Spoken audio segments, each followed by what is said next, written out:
This is the Greg Bedard Patriots Podcast with Nick Cattles.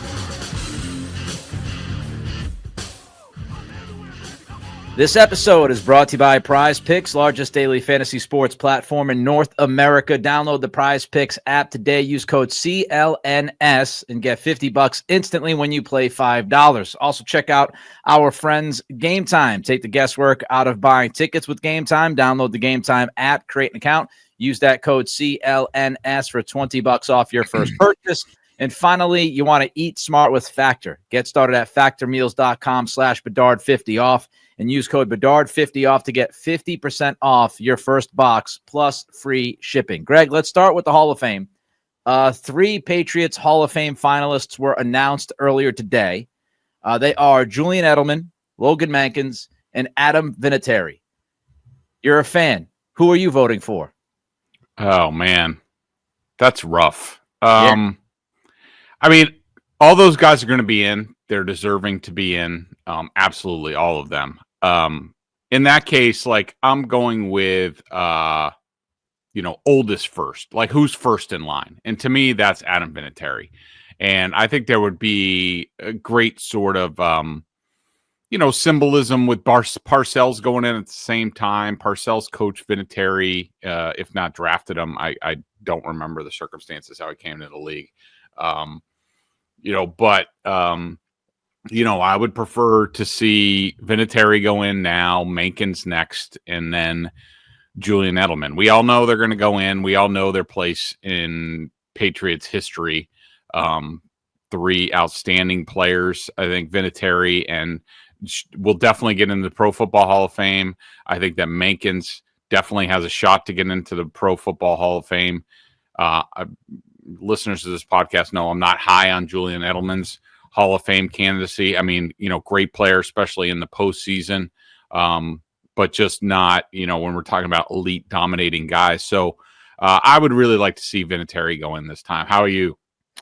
Yeah, I'm with you. Who do you think the fans pick? I think they're going to pick Edelman. Yeah, me too. I really do. Recency bias, and he's still talking about the Patriots. He's still front and center. He's got the podcast and whatever with Gronk, and I think it's going to be Edelman. Which is, I mean, I'm not going to argue with it because he does deserve to get in, but I'd really like to see Adam get in first. Do you think, Greg, that how good Stephen Gostkowski was when Vinatieri left? Do you think that took a little bit of the shine off Vinatieri and how really good he was? Like, could you imagine if the Patriots went from like Vinatieri to Rohrwasser or Chad Ryland? Like, I think it kind of softened the blow, right? Yeah, I mean, for sure. But, to see what Adam still continued to do with the Colts was impressive. And then, you have to talk about, like, what was it? The first 3 Super Bowls, he had the game-winning kicks, or at least 2 of them. So I just think, like, Adam's career was just outstanding. We know how Bill felt about him, talking about, I think it was that 2001 team. He said that the kicker was the best player on the team, and that team won a Super Bowl. So that's pretty high praise. I'll never forget being at Charlie O's near URI, the bar, watching Vinatieri.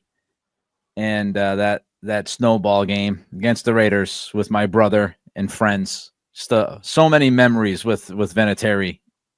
Just so many big kicks. I didn't know where you were going with that. I was I thought it was going to be like watching him eat a plate of chicken wings. He was elite at that. That's where I thought we were going with this. Drinking heavily with my brother watching the Raiders game. Yeah. All right. So Garrett Bradbury spoke with the media earlier today, Greg. And he mentioned that Drake Maye is expected to handle a lot of the pre-snap communication. How much do you think McDaniels puts on Maye's plate right away? Not a ton. I think Josh is really good at this, and we saw it a little bit with, Drake Maye. Cam Newton had to handle some things, because it is the offense. It definitely looked different under Cam. But I think it's going to be piecemeal. But I can tell you from talking to people around the team since these workouts started, and just to be clear, I wasn't clear last time we talked. the coaches can definitely meet with the players. Yeah. I think they're allowed to be at the facility for 4 hours, on the field for 90 minutes.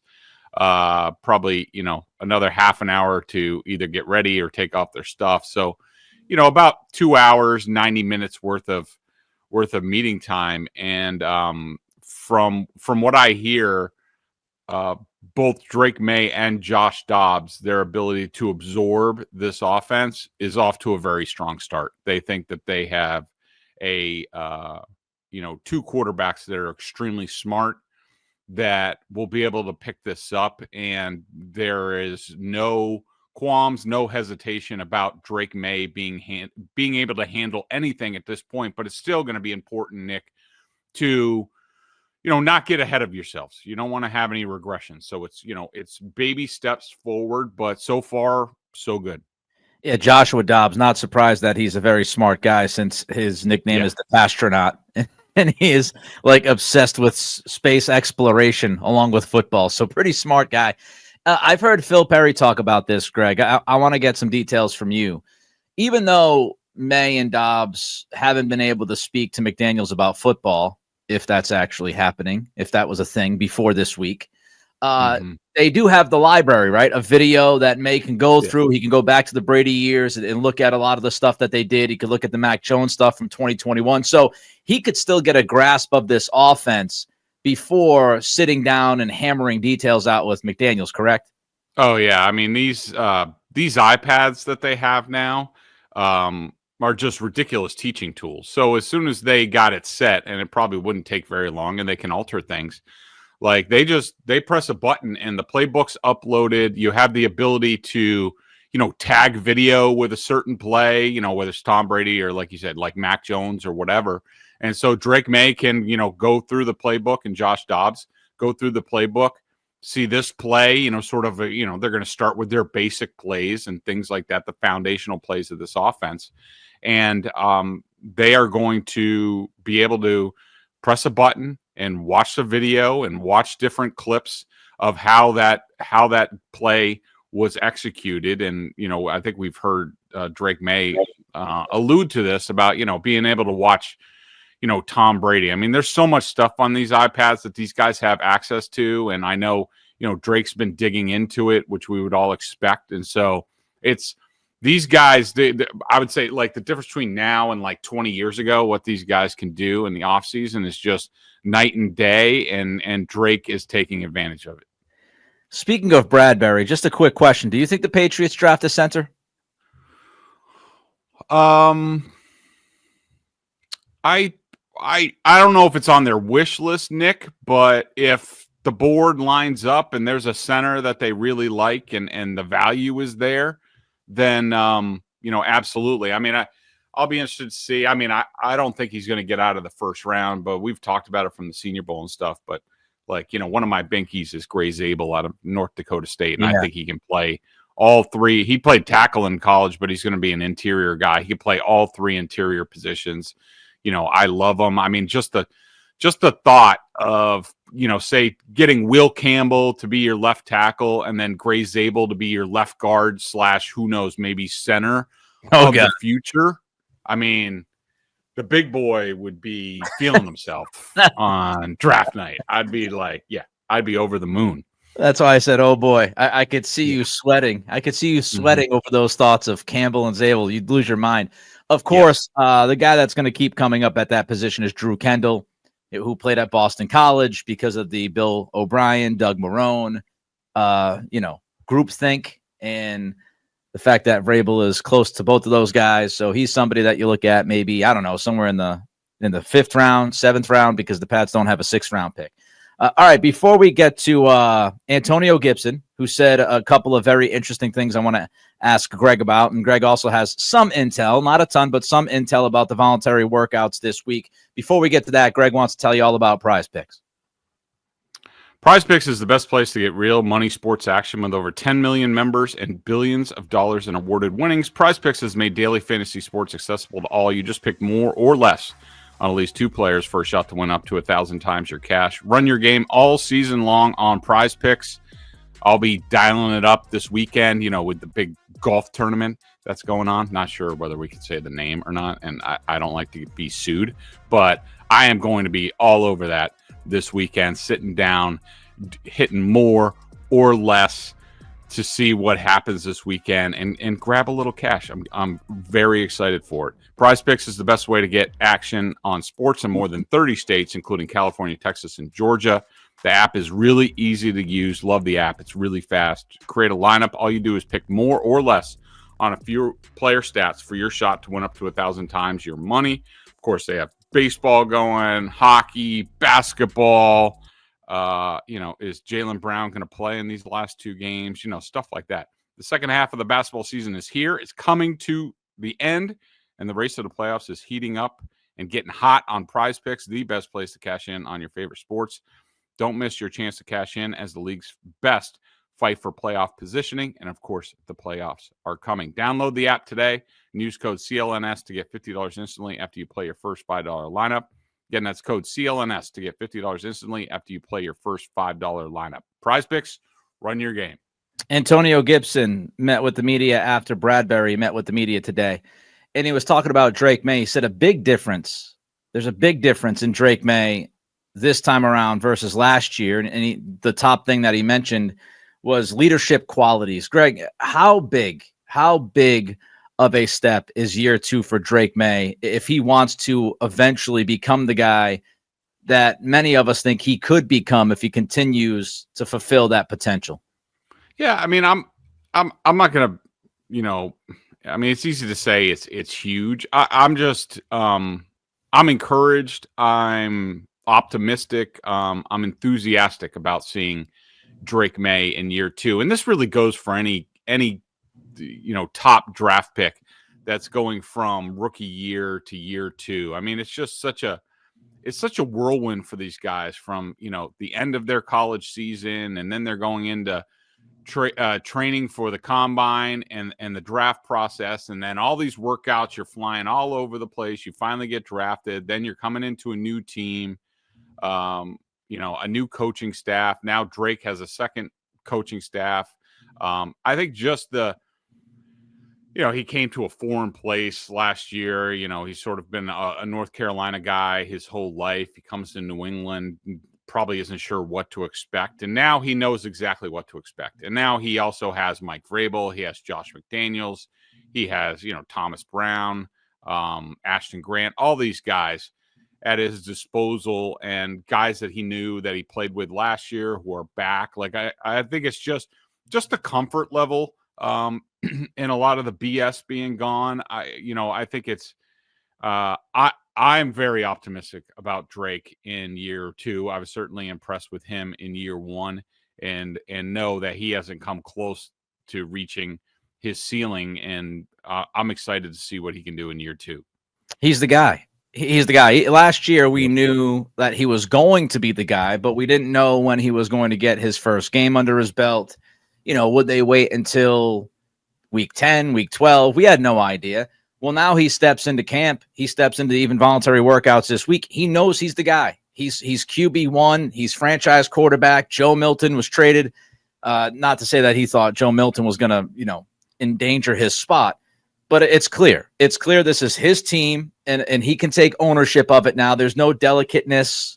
Don't say the wrong thing because you've got to respect Jacoby Brissett, who's going to start the year. There's none of that. This is his show. He knows it's his show, and I think that will give him extra confidence. Speaking of Antonio Gibson, though, one of my biggest issues, Greg, with Alex Van Pelt last year was he didn't utilize Gibson enough in the passing game. Gibson is really freaking good as a receiver, and he talked about that today and said that he believes his receiving ability should show itself more with McDaniels. Do you agree with Gibson?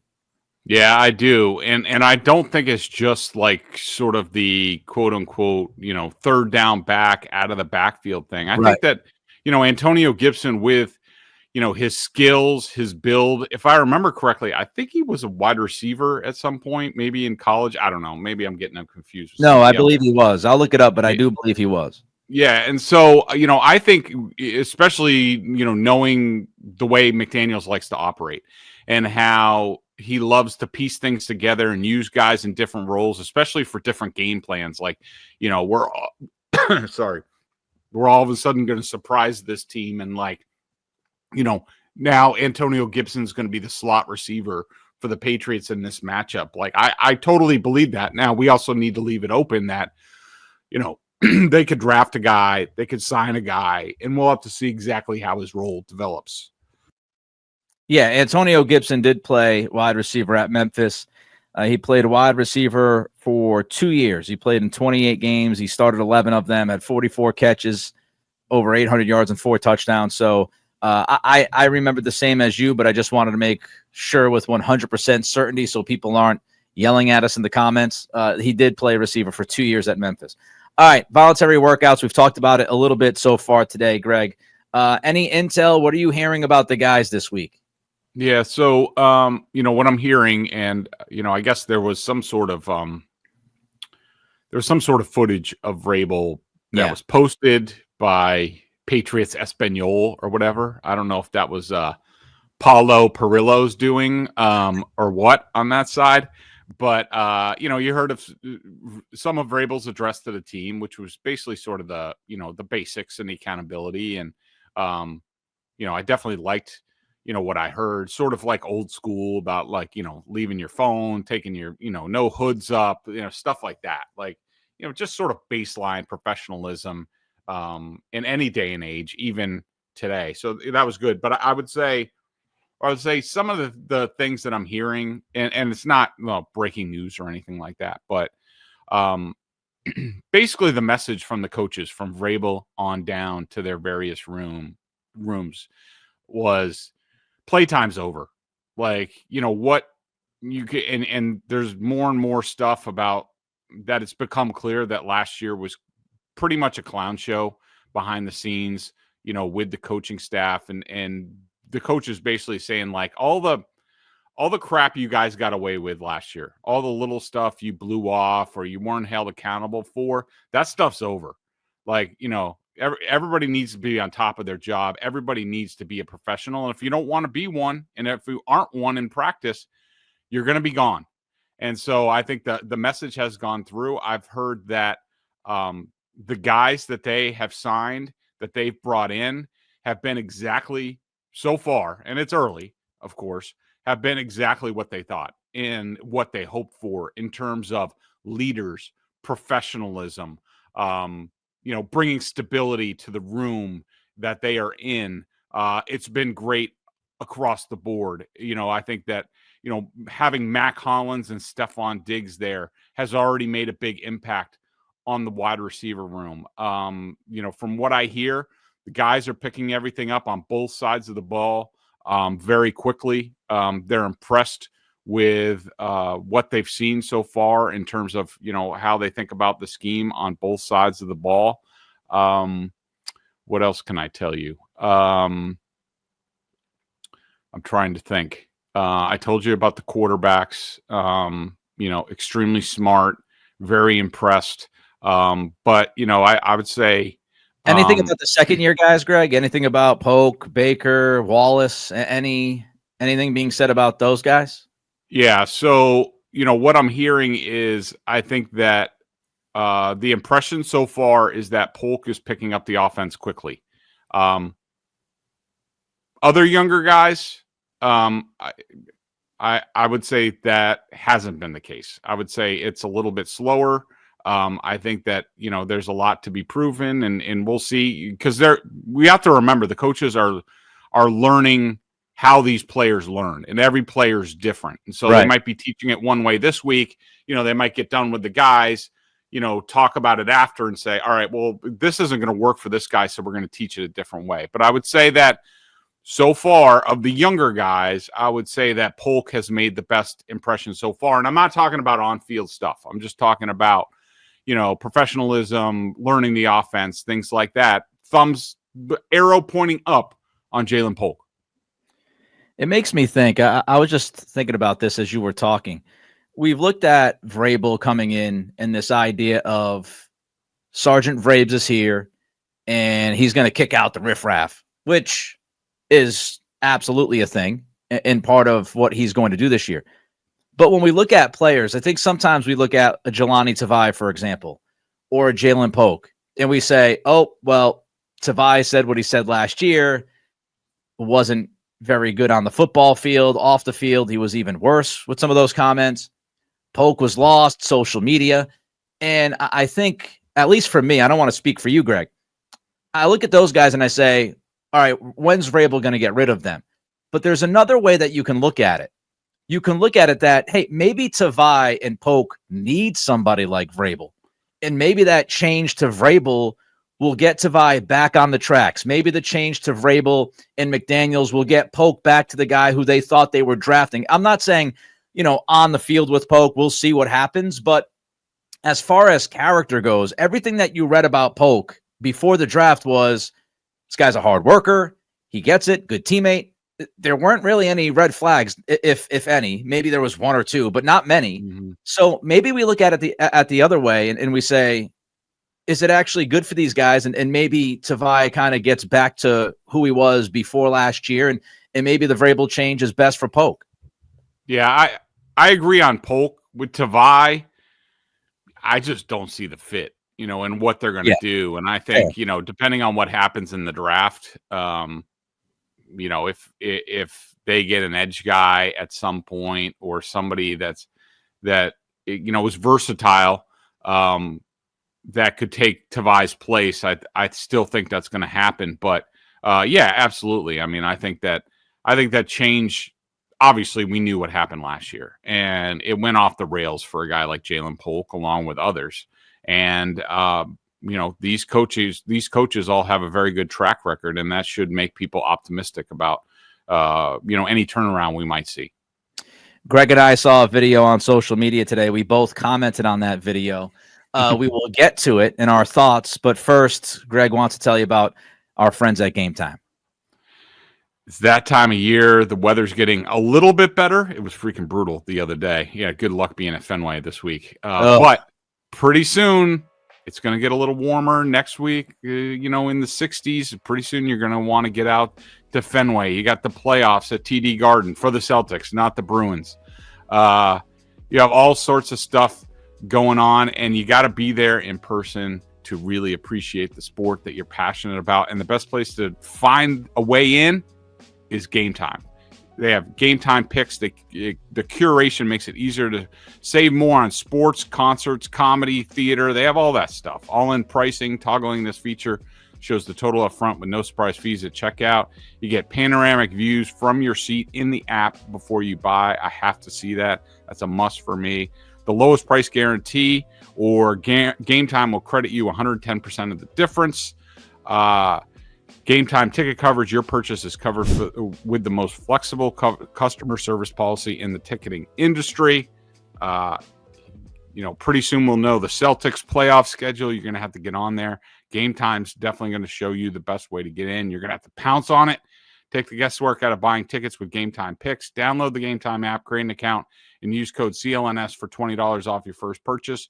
Terms apply. Again, create an account and redeem code CLNS for $20 off. Download Gametime today. What time is it? Gametime. There's a video out there of Bill Belichick working with his players on the field at UNC. Greg, what'd you think? I didn't think that was Bill Belichick. I think it was like AI Bill Belichick or something like that.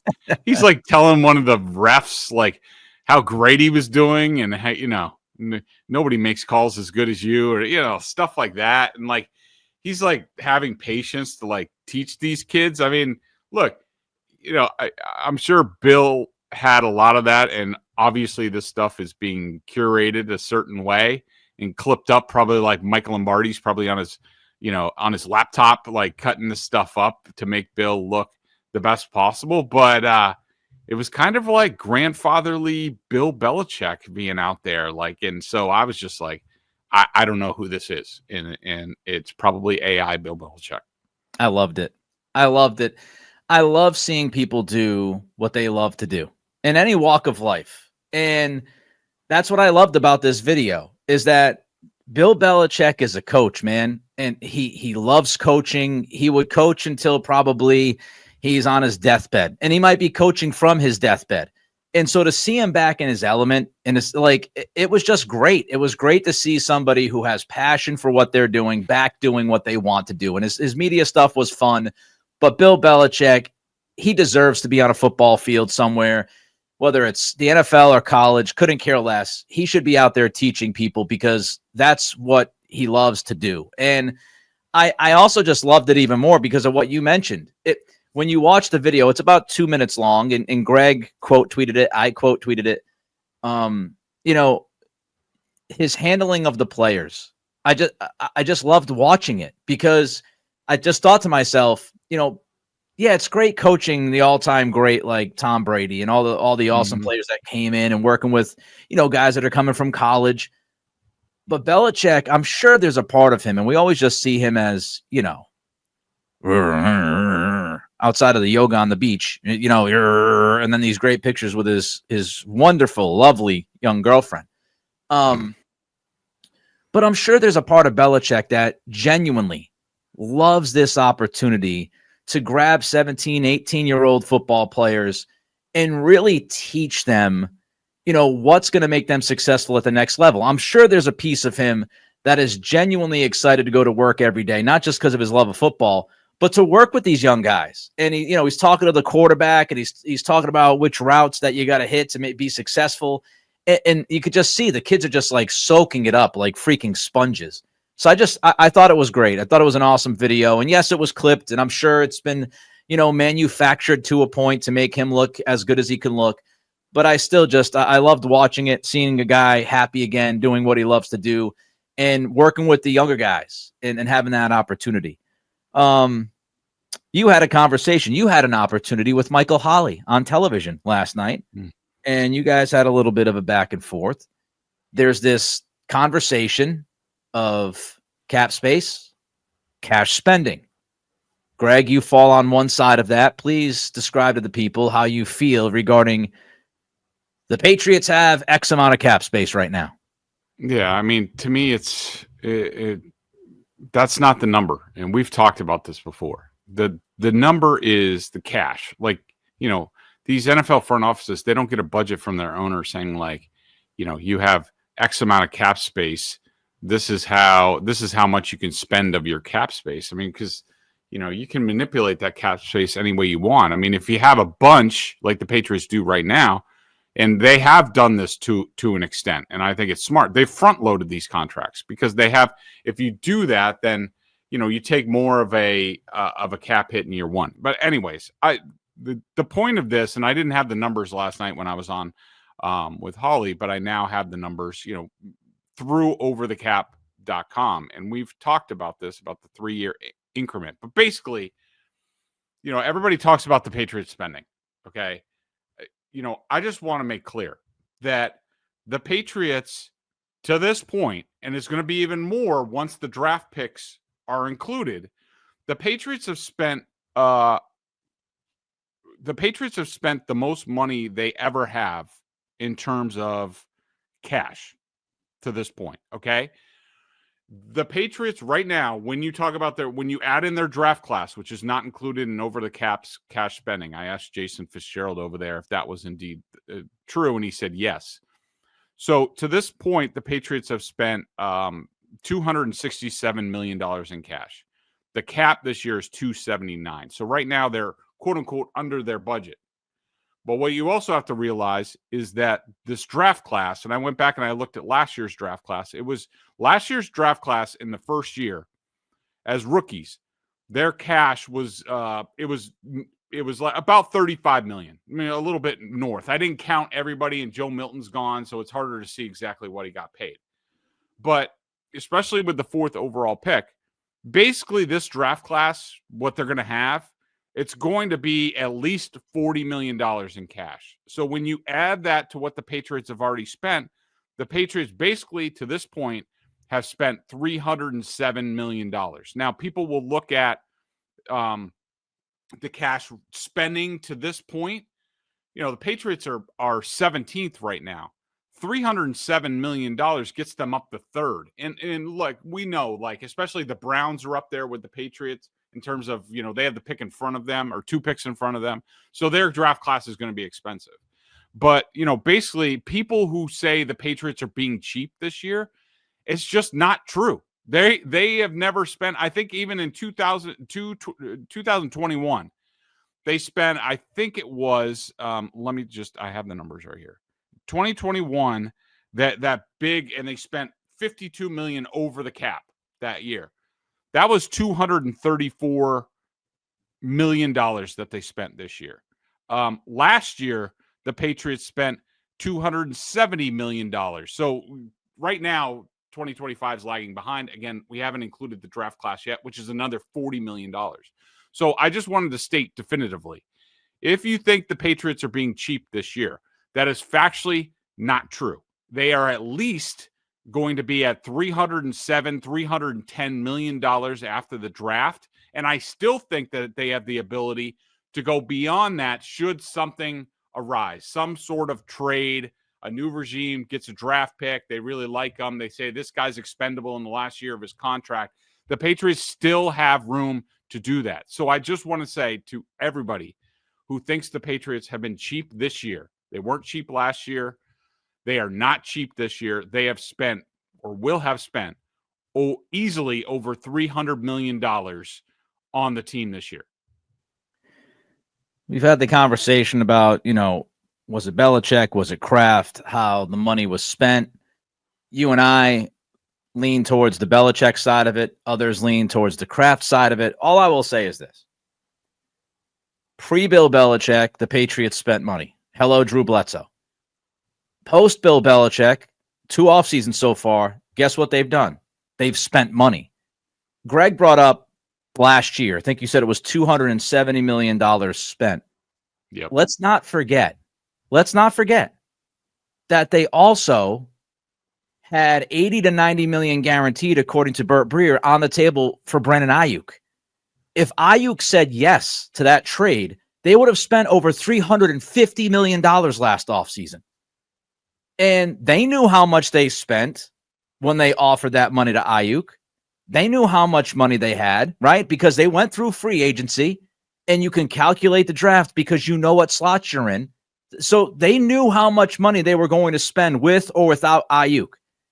And they spent a lot of money last year, and they were still willing to give Ayuk 80 to 90 million guaranteed.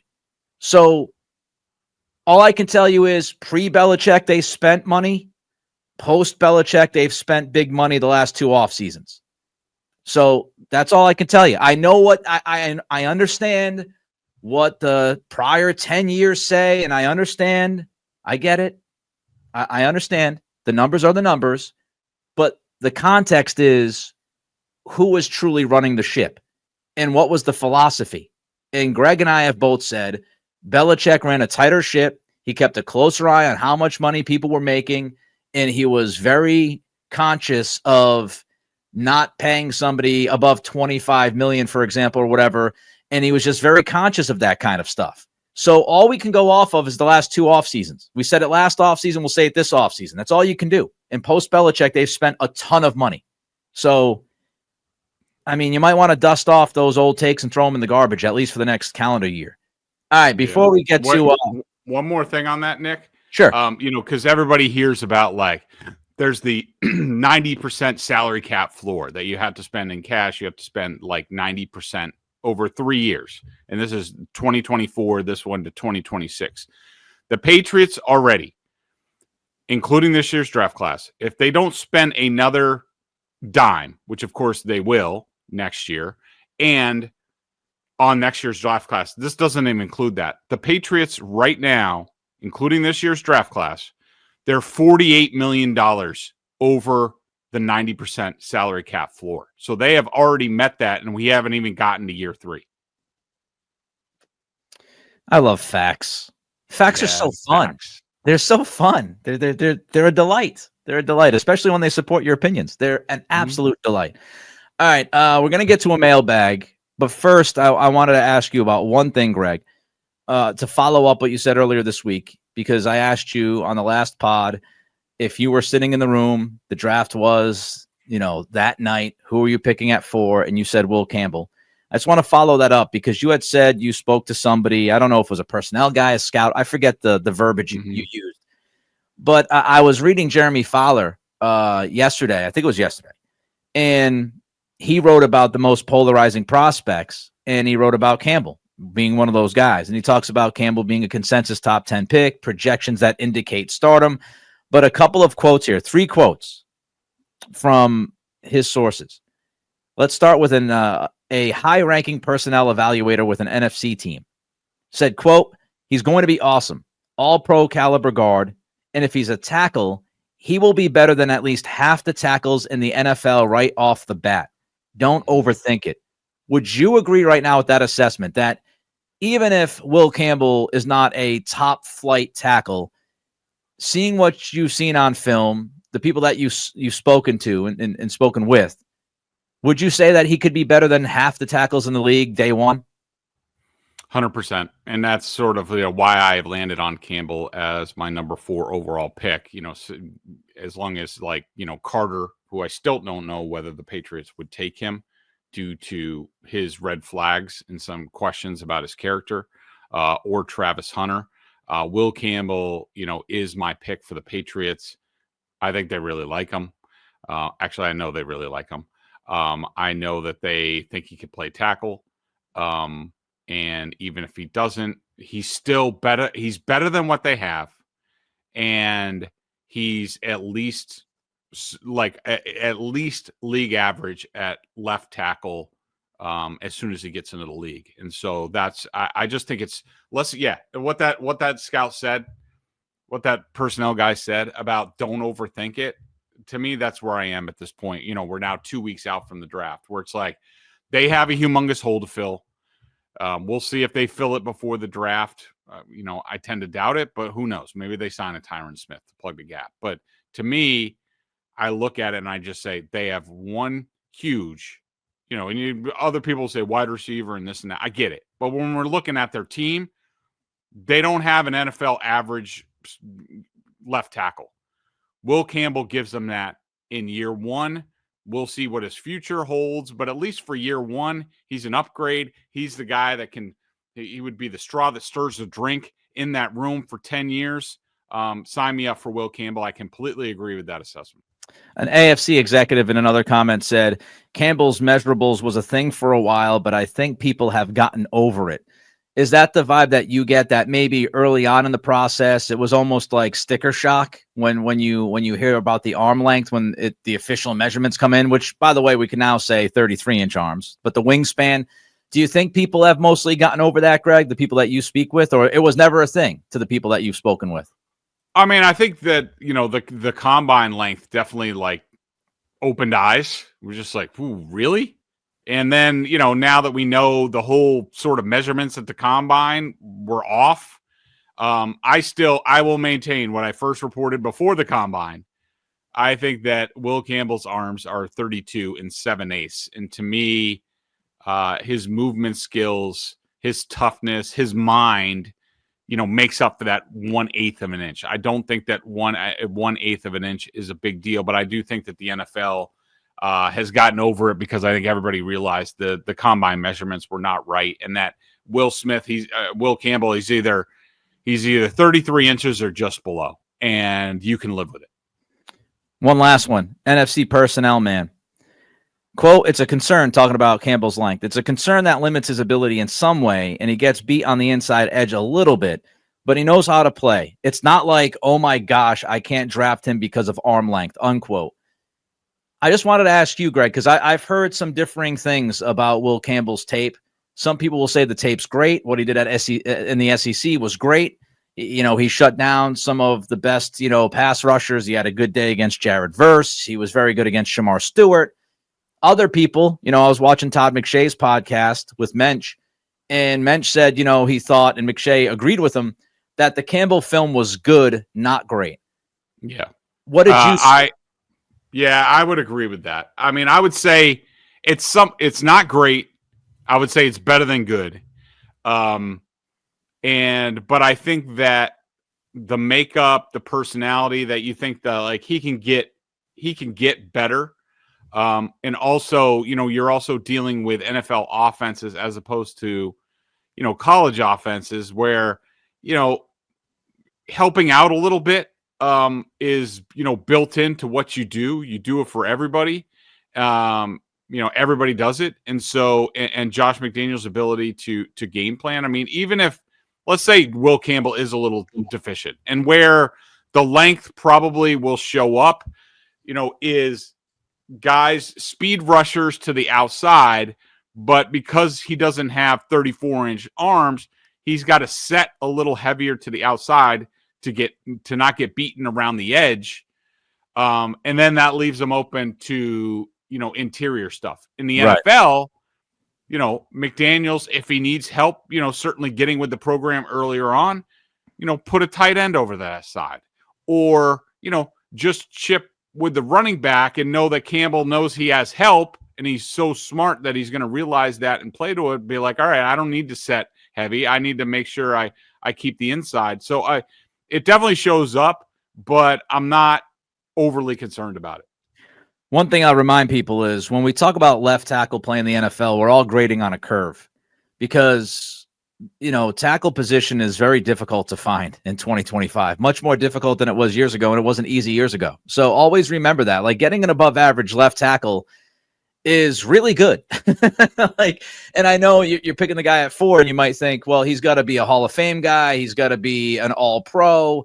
He's got to be alt. He might not be as good as alt, but if you got an above average guy in that spot, you should feel pretty good. All right, Greg, tell people why they should feel pretty good about Factor meals. Because they're freaking delicious. That's why. Ready to optimize your nutrition this year? Factor has chef-made gourmet meals that make eating well easy. They're dietitian approved and ready to heat and eat in 2 minutes, so you can fuel and feel great no matter what life throws at you. Factor arrives fresh and fully prepared, perfect for any activity. Busy lifestyle. Lose up to 8 pounds in 8 weeks with Factor Keto meals based on randomized controlled clinical trial with Factor Keto. Results will vary depending on diet and exercise. With 40 options across 8 dietary preferences on the menu each week, it's easy to pick meals tailored to your goals. Choose from preferences like Calorie Smart, Protein Plus, or Keto. That's the one I use, and it's freaking delicious. Factor can help you feel your best all day long with wholesome smoothies, breakfast, grab-and-go snacks, and more add-ons. Reach your goals this year with ingredients you can trust and convenience that can't be beat. Like I've said before, I love how it comes. It comes packaged. It's in these freezer packs. Everything is ready. Just pop it in the refrigerator. Then you pop it in the microwave. And I got to tell you, the sauces, the seasoning is off the charts. It was completely unexpected, but it's like getting a really good restaurant meal right in your home. Eat smart with Factor. Get started at factormeals.com/Bedard50off and you use code Bedard50off to get $50 off your first box plus free shipping. That's code Bedard50off at factormeals.com/Bedard50off to get $50 off plus free shipping on your first box. Also, check out Bedard and Giardi at BSJ, $50 for the year. Tag teaming the Patriots coverage. You can download the Prizepicks app as well. Use code CLNS. Get $50 instantly when you play $5 and take the guesswork out of buying tickets with Gametime. CLNS is that code. $20 off your first purchase. All right, I have no idea what to expect here. We got about 5 minutes, maybe 5 to 10 minutes. Greg has some mailbag questions. I usually have the mailbag questions, and I set Greg up, but Greg's running point. So let's see how this goes, everybody. We're gonna witness and feel this at the same time. I'm versatile. Okay. A couple ones real quick. This one we kind of answered before when talking about Will Campbell and why I would do it. But Andy W. says, is there a realistic chance to move up to number 2 for Hunter? If so, what would you be willing to give up? I don't think so. I don't know if A, the Browns would do it.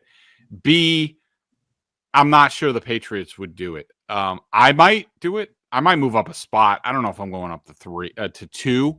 Considering everything that the Patriots have, I think the Patriots view Travis Hunter as, he certainly a great prospect with very high ceiling, even at receiver, but their feeling is he's raw. And so I think probably in the building, it's split a little bit, which, even if Hunter was available at 4, do they want to do that? I would say probably the Vrabel contingent probably wants to do it. We'll see if that ends up happening. But I think if you hooked up Josh McDaniels to True Serum and you asked him, if you could have your druthers right now, if you could get anything you wanted to at 4, what do you want? Do you want a receiver, or do you want an offensive lineman that can at least up the offensive line? He might not be a franchise left tackle, but he's going to help you somewhere and make you better. I think Josh McDaniels would definitely take the offensive lineman. I think that he has no qualms about what he has in the room and making that work, as we saw in 2021.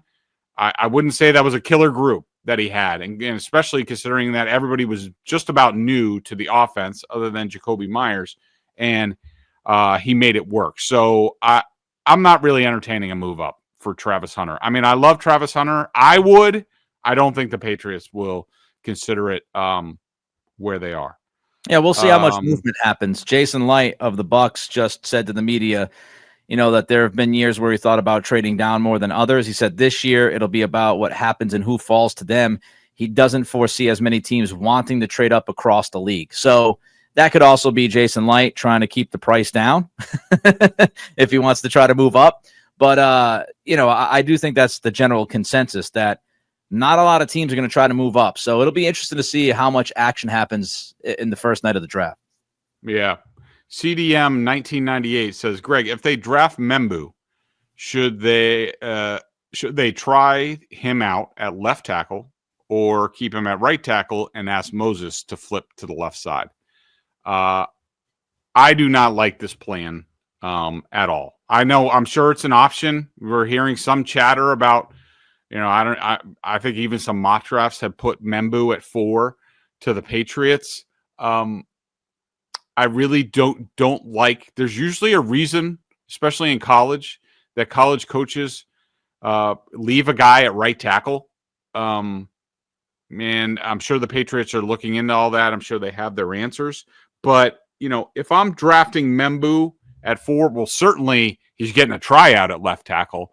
But I better believe that he's going to do it. I mean, they signed Morgan Moses. I don't really want to ask Morgan Moses at 34 years old to change sides, just be solid over there. I'm not crazy about the Membu thing. We saw how things went with Caden Wallace. I do think that they have hopes that he will be at the basis of swing tackle, if not, show the left tackle ability that Wolf talked about last year. But I don't, maybe in a trade down, but I don't like the idea of going with Membu, who's been a right tackle, at 4. I would rather go with Will Campbell and know that there's a ridiculously high floor on him, and we'll see about the ceiling.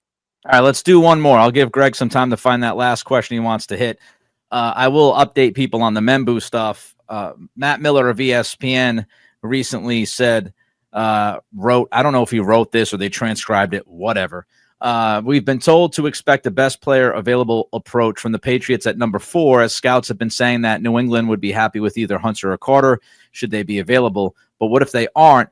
Miller writes, keep an eye on Membu. The Patriots have done a lot of work on him, so Membu could be in play early. So that's just a little bit of an update there. Okay.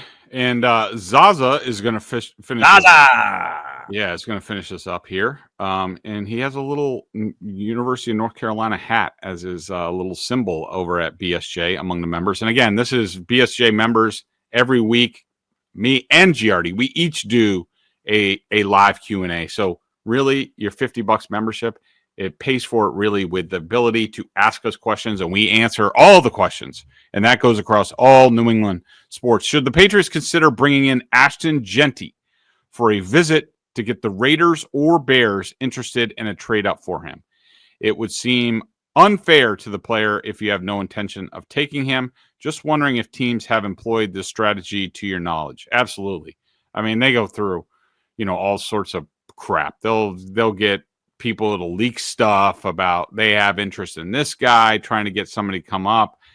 Do I really think that the Raiders or the Bears would be spooked by the Patriots to come up for a running back, even though I love Genty? If I were them, I'd be like, all right, you can have them. I'll take a Hampton out of North Carolina, who I think is a tremendous talent as well. So, yeah, they could play the games. And again, I said that if the Patriots think that like a guy like Genty or Tyler Warren is that good of a prospect, that they are clearly the highest rated players on the board, then take them. Yeah, I have no problem if they take them. I wouldn't do it. But if they came out and they said, if Vrabel comes out after the draft, after they draft Genty at 4, and he said, look, we love Mondre, we love Antonio Gibson, but Ashton Genty was the number 1 player on our board, regardless of position, and we just couldn't pass on that. I'm not going to rip the guy for it. I don't know how you feel about it, Nick. No, I wouldn't rip him. And as far as Genty goes, an fair look. It's lying season. It's silly season. The stuff that you're going to read and hear over the next 2 weeks, especially, is questionable at best. And what I would say is, as far as Genty's side of this, that's why you've got agents. Trust me when I tell you, if the agent is a good agent and the agent is doing his or her job, they let Genty know that. Like, oh, take the visit to the Patriots because you never know what's going to happen. You want to be in the room. You want to talk to Vrabel because, yeah, there's a chance that they might draft you. But, Ashton, we think it's more likely that you're taking this visit. So, be prepared for other questions that might be asked of you because this could be all maneuvering. So these guys are aware of the game. They all know the game. They all play the game. But taking a visit never hurts because you get in front of decision makers and you never know how that could impact your career in the future. All right, he's Greg. I'm Nick. Hopefully you enjoyed this episode. We'll be back early next week as we get closer to the draft. Until then, be well.